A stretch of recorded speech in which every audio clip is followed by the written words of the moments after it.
বিসমিল্লাহির রহমানির রহিম। সম্মানিত দর্শক ও শ্রোতামণ্ডলী, আসসালামু আলাইকুম ওয়া রাহমাতুল্লাহ। শ্রোতা, আজ আমাদের আলোচনার বিষয় কুরবানির গরু কেন মারা যায়। প্রতি বছর জিলহজ মাসের 10 তারিখে অনুষ্ঠিত হয় ঈদুল আজহা বা কুরবানির ঈদ। জিলহজ মাসের 10, 11 এবং 12 তারিখের কোনো একদিন সামর্থ্যবানদের আল্লাহর সন্তুষ্টি অর্জনের নিমিত্তে পশু কুরবানি করতে হয়। পশুর তালিকায় রয়েছে গরু, মহিষ, ছাগল, ভেড়া, দুম্বা, উট ইত্যাদি। ধর্মীয় বিধান অনুযায়ী কুরবানির পশু সুস্থ, সবল, নিখুঁত এবং প্রাপ্তবয়স্ক হতে হয়। বর্তমানে অসাধু ব্যবসায়ীরা অল্প দিনের মধ্যে গরুকে মোটাতাজা করতে গোখাদ্যের সঙ্গে বিভিন্ন ধরনের ট্যাবলেট প্রয়োগ করে ব্যবহার করে। গরুকে ফুলিয়ে ফাঁপিয়ে তুলতে মাংসপেশিতে প্রয়োগ করে নিষিদ্ধ ইঞ্জেকশন, ফলে গরু কুরবানির আগে আগে মারা যায়। আর কোনো রকমে কুরবানি পর্যন্ত টিকে গেলেও এসব গরুর মাংস ভক্ষণে মারাত্মক জনস্বাস্থ্যের মারাত্মক ক্ষতিকর অবস্থা তৈরি হয়। তাই গরু কেনার আগে এসব বিষয় আমাদের ভাবতে হবে। শ্রোতা, চলুন তাহলে আমরা সুস্থ, সবল ও প্রাকৃতিকভাবে লালিত গরুর লক্ষণ ও চিহ্ন সম্পর্কে জেনে নিই। গরুর কান খাড়া হয়ে থাকবে এবং মাঝে মাঝে নাড়বে। চোখ উজ্জ্বল ও বড় আকৃতির দেখাবে। নাকের নিচের লোমহীন অংশে ভেজা ভাব থাকবে। মুখে পান চেবানোর মতো করে সর্বদা জাবর কাটবে। হাঁপানোর মতো করে শ্বাস প্রশ্বাস গ্রহণ করবে না। মুখ দিয়ে লালা বা ফেনা পড়বে না। মুখের সামনে খাবার ধরলে সঙ্গে সঙ্গে জিহ্বা দিয়ে টেনে নিবে। পিঠের কুঁজ শক্ত ও টান টান হয়। শরীরে হাত দিলে চামড়া কেঁপে ওঠে এবং মাছি তাড়ানোর মতো করে লেজ নাড়ে।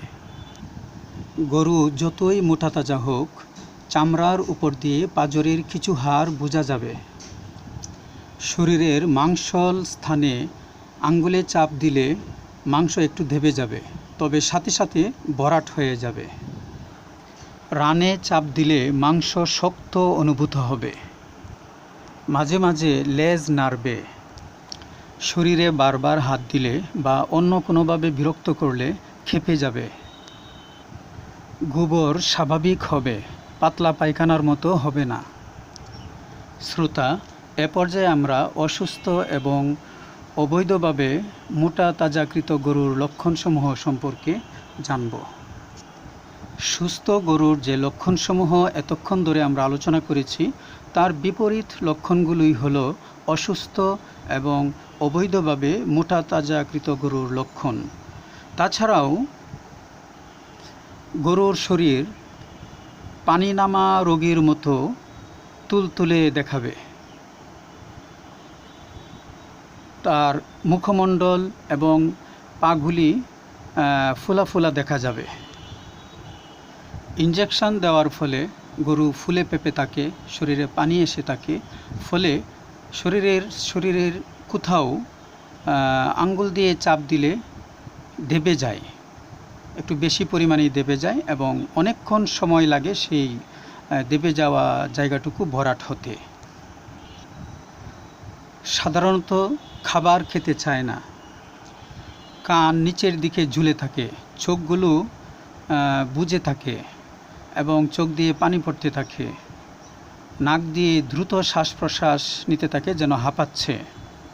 নাকের নিচের অংশটুকু শুষ্ক হয়ে থাকে এবং মুখ দিয়ে লালা বা ফেনা পড়তে থাকে। রানে চাপ দিলে খুব তুলতুলে মনে হয়, পিঠের কুঁজ হেলে দুলে থাকে, চামড়ায় হাত দিলে কেঁপে ওঠে না, অলস প্রকৃতির হয়ে থাকে, গোবর পাতলা পায়খানার মতো হয়, মাথা নিচ দিকে দিয়ে ঝিমুতে থাকে ইত্যাদি। শ্রোতা, এবার আমরা জেনে নিব অবৈধভাবে মোটা তাজাকৃত গরুর গোশত খাওয়ার পর এর প্রতিক্রিয়া কী হয়।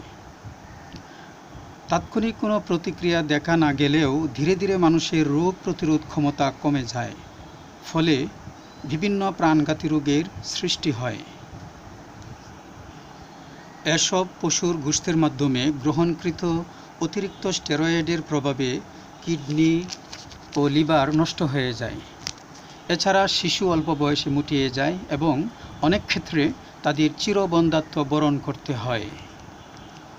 এসব হরমোন এতটাই ক্ষতিকর যে গোশত রান্না করার পরেও তা নষ্ট হয় না, এমনকি তাপে পরিবর্তিত হয়ে জটিল রাসায়নিক পদার্থে পরিণত হয়ে স্বাস্থ্যের জন্য আরও মারাত্মক ক্ষতির কারণ হতে পারে। শ্রোতা, তাই কোরবানির গরু কেনার আগে যথেষ্ট যাচাই বাছাই করে নিতে হবে, আর তাহলেই সম্ভব হবে কোরবানির গরুর মৃত্যু ঠেকানো। শ্রোতা, সবশেষে আমরা জেনে নেব কোরবানির সঠিক ও সুস্থ গরুটি ক্রয় করে বাড়ি আনার পর আমাদের দায়িত্ব, কর্তব্য বা করণীয় কী। হাট থেকে গরু কিনে বাড়ি নেওয়ার পর বেশিরভাগ গরু একবার বসলে আর দাঁড়াতে চায় না, কোনো কিছু খেতে চায় না। তখন অনেকেই মনে করেন পশুটি অসুস্থ। প্রকৃত অর্থে পশুটি তখন বেশ ক্লান্ত, তাই তাকে বিরক্ত না করে অথবা খাবার খাওয়ানোর জন্য জোর না করে 8 থেকে 10 ঘন্টা বিশ্রাম দিতে হবে। এ সময় পশুর সামনে ঘাস ও পানি রাখা যেতে পারে, নিজের প্রয়োজনে পশু সেটি খাবে। বাড়িতে পশু রাখার জায়গাটি হতে হবে শুকনো এবং কোরবানির 12 ঘন্টা আগে পশুকে পানি ছাড়া অন্য কোনো খাদ্য না দেওয়া ভালো। পরিশেষে, যাদের কোরবানির সামর্থ্য আছে, যারা কোরবানি দিচ্ছি, এবং আমাদের চারপাশে অনেকেই আছেন যারা কোরবানি দিতে পারছেন না, ইসলামী শরিয়ার নির্দেশনা অনুযায়ী তাদের সবার সঙ্গে ভাগাভাগি করেই হোক আমাদের ঈদ আনন্দ, তবেই হবে আমাদের প্রকৃত ঈদ ত্যাগের মহিমায়। শ্রোতা, আজ এখানেই শেষ করব, তবে যাবার আগে সকলকে জানাই অগ্রিম ঈদের শুভেচ্ছা, ঈদ মুবারক। আর হ্যাঁ, যাদের কাছে ভিডিওটি ভালো লেগেছে তারা অবশ্যই লাইক, কমেন্ট এবং প্রিয়জনকে ভিডিওটি শেয়ার করতে ভুলবেন না যেন। আরও বলে রাখি, যদি চ্যানেলটি এখনও সাবস্ক্রাইব করে না থাকেন তাহলে এখনই সাবস্ক্রাইব করে আমাদের পরিবারভুক্ত হন। আল্লাহ হাফেজ।